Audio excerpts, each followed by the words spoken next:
Russell Doerr, storekeeper, second class. We're in Norfolk.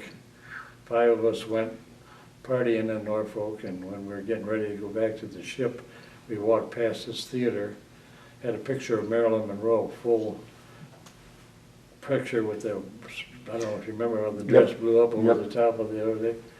And this Don Weicherly from Chicago, he says, "Oh my gosh, I gotta have that picture." I says, "Well, good luck, it's behind this billboard, how are you gonna get in there?"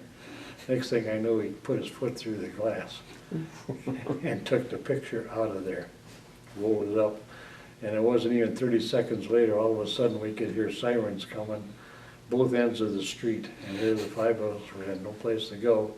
I don't know how they knew we broke in this glass. And so the police took us down to the station and called the theater owner, told him what happened, and he says, "Well, that glass is gonna cost me $100.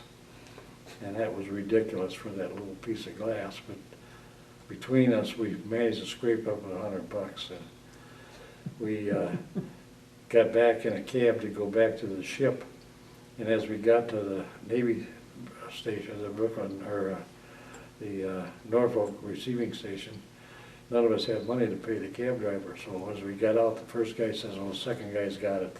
Second guy says, "The third guy's got it." The third guy, the 5th guy, we're all running down the street. Cab driver tried to catch us, but he couldn't. And so we all kind of hid. I hid over the dock front, hanging on to the whaling strips. And this Wayne Rickard again, he went into a dumpster. So one by one, we just figured after a couple hours it was safe to get back to the ship. But Wayne never showed up. Here he fell asleep in there. And he's coming in to muster 7 o'clock the next morning. And here he is with coffee grounds and spaghetti stains that he had gotten in the dumpster. It had food in it. He must have rolled around in it. So Commander Urich says to him, "Get down and change your clothes, or you're an unsightly person." So he goes down and changes his clothes, and as he's coming back up, here they said, "Doerr, report to the gangplank, Rickard, gangplank, Denny, Weicherly, and whoever our 5th one was. Who's at the gangplank?" "The cab driver." He's looking for his money. "How did you find us?" He says, "You dumbbells, we heard you talk and went back to the gas station, or the police station, and got all your names." And he wanted, I forget what he wanted, like $25 or something. So I go back to Commander Urich and I told him what happened. I said, "We don't have any money." And he whipped out $25 and says, "Get rid of that guy."